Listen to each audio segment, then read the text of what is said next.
day at maging brazen sa pagtindig laban sa mga panggigipit, political demolition, pangbabastos at paglaban sa pag-abuso sa poder at korupsyon na nagaganap sa ilalim ng kasalukuyang administrasyon. Klaro tayo, ha? Klaro. So, ang qualifier ni Trillanes, hindi po nagsisimpatya sa kay Marcos. That is called a double-edged statement, no? Duplikara na uri ng pahayag ang ginawa na ito ni former Senator Trillanes, na alam naman natin na ang kanyang number one pastime ay mag-destabilize sa ating bansa. Klaro na po yan. Dahil hindi siya nakaporma sa ilalim po ng former President Rodrigo Duterte, naging kulokoy ang at tinawag pa siyang sundalong kanin. Ngayon ay nagagamit siya bilang special operator para sa International Criminal Court na demolition job operations ng grupo nila Marcos at Romualdez laban sa former President Rodrigo Duterte. So hindi po totoo na parang nagsisimpatya siya kay Pangulong Marcos Jr. Sapagkat ang pinakagusto niya palabasin ni Trillanes ay intrigahin ang administrasyon at sentral na pamunuan ng dominant political force, which is the Romualdez Marcos faction, laban sa mga Duterte by sowing intrigue. Yung pagsulsul na, sige ka, pag hindi mo ipa-impeach yan si Sara Duterte at hindi mo siya i-remove by way of conniving and conspiring with the Senate na i-convict siya sa ilang mga violations niya sa konstitusyon at i-remove siya by decision of the court or the Senate court sa impeachment court, aba, delikado ka Mr. Marcos at ikaw ay posible na hindi mo matatapos ang termino mo. Yan po ang mga estilo ng mang-uupat manunulsol. Nagkamali dito si Trillanes sa kanyang pagpapahayag. Sapagkat kung mayroon pong magpapabagsak kay Marcos Jr. at sa kanyang bulok at na kontra mamamayan na uri ng administrasyon, hindi po yan si Sara Duterte. Hindi rin po si Rodrigo Duterte, kundi ang kanyang pagkagumon nila sa korupsyon, ang pagkagumon nila sa pandarambong sa kaban ng bayan at pandurobo sa pundo ng mamamayan. That's number one. Pangalawa, ang kanilang abuso sa poder, na akala mo mga hari at mga Diyos-Diyosan sila sa ating bansa.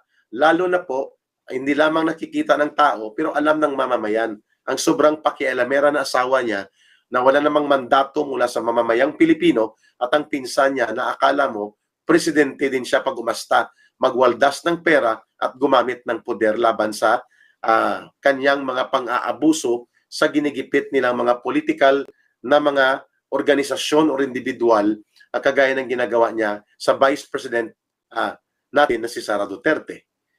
So kung mayroon pong magpapabagsak o magiging dahilan ng pagkakatanggal ni Marcos Jr.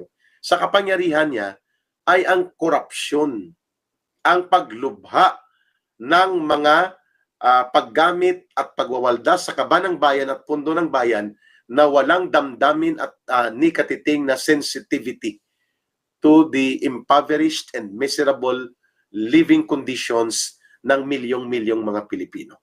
Yan po ang unang magpapabagsak, yung pangungurakot nila sa mga flood control projects nila na mahigit 2 bilyon ang ipinatong nila na parang pork barrel dito sa infrastructure projects na hindi naman hiningi ng DPWH, hindi nakaprograma as part ng agency implementation program for 2025, pinatungan nila ng Kongreso at ng Senado ng mahigit 240 billion pesos. At alam natin, nagagamitin ito sa eleksyon para sa pamimili ng boto at sa mga pagkontrol sa magiging resulta ng halalan. Klaro. So, korupsyon, hindi si Inday Sara Duterte o si Rodrigo Duterte ang magiging sanhi ng mabilis na at patuloy at hindi maiiwasan or the irreversible, hindi na pwedeng mabaliktad pa na trend sa pagbagsak o yung direktang pagdausdus ng kapangyarihan ni Marcos, bunga ng kanilang pang-aabuso sa kaban at pundo ng bayan. Number 2, Himay-himayin natin yan mamaya-maya lang, ha. Sorry, ha. Masakit pa rin ang lalamunan ni Ka Eric. Number 2 ay ang kanilang abuso sa poder. Yun ang magpapabagsak sa kanila. Yung kanilang tuwadkom, yung kanilang panggigipit sa mga resource persons, yung pangbabastos nila sa karapatan at mga fundamental na mga ginagarantiya ng saligang batas na karapatan ng mga resource persons at ng mamamayang Pilipino, kagaya ng ginagawa nila Boy Hudlom, tapang-tapangan na kalderong NPA na si Paduano at ang kanyang sponsor, maliban sa Speaker of the House na si Akop na akala mo hindi dumaan sa serbisyo ng pagiging Police General kung ang kampihan niya itong si Paduano sa kanilang ginagawa na dating mamamatay tao, na dating kabahagi ng pamamaslang, pang-ambush, pag-assassinate sa mga pulis at sundalo. Yan, mga abuso yan sa poder. Ang hindi sila nananagot sa nawawalang mga bilyon-bilyon na pundo sa kabanang bayan. Hindi na sila nagkakaroon ng tinatawag na sense of accountability or any mandatory responsibility for transparency in the utilization and the expenditures of public funds. Yan, abuso sa poder yan. Yan ang mga dahilan sa pagpapabagsak o babagsak si Marcos. Number 3, ang lumalala at lumalaganap na kahirapan sa ating bayan.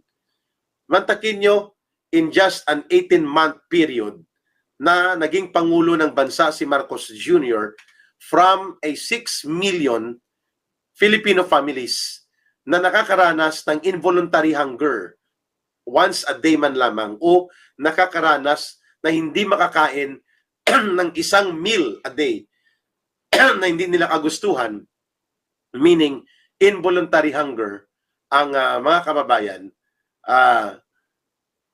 sabi ni Lan Binas, the best noun, hindi po yan noun ma'am ha, Lan, that is called adjective. The best adjective to describe them is avarice. Yun, avarice. Meaning pagkaganid, pagkagahaman. Ayun. Greed is noun, avarice is adjective. No? Avarice is a state ng pagiging gahaman. No? Avaricious is the way kung paano ka magiging gahaman. Adverb naman po yan. Ayun. Avariciously. So, avarice is a form of description to a state of greed. No? So, malinaw ha? Avarice or the state of greed. Avaricious. Yeah. Pwede. Adjective is avaricious. Greed is noun because it is also equivalent to greed ang avarice. Okay. So, gahaman, sugapa, sobra-sobra, no, avaricious, na pagka-uhaw sa pundo. Yan ang korupsyon. Okay? So, tatlong issue. Dapat maintindihan ito ni Sonny Trillanes, no? Ni Trillanes. Hindi ang mga Duterte ang magiging dahilan sa pagpabagsak o pagkabagsak at babagsak itong Marcos Jr. Romualdez administration, kundi ang kanilang sariling kagagawan sa pagkutkot at pagkalkal ng kanilang hukay sa libingan ng kanilang pagpapatalsik ng mamamayan sa kanila sa kapangyarihan. Korupsyon.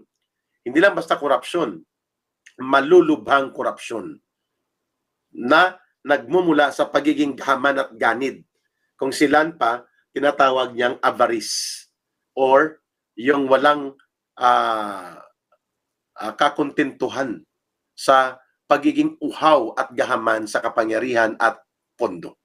The avarice of greed. Number 2, yung abuso sa poder, na kung umasta sila, wala silang accountability o pananagutan, wala silang accountability and responsibility of transparency o pagiging hayag sa kanilang mga ginagawa sa pag-abuso sa poder. Okay, thank you sa mga nagpapakulay ha. Hindi ko pa na-mention but I will give solidarity prayer to you. Number 3, binabanggit ko kanina, itong hindi nakikita ni Trillanes or hindi na nauunawaan.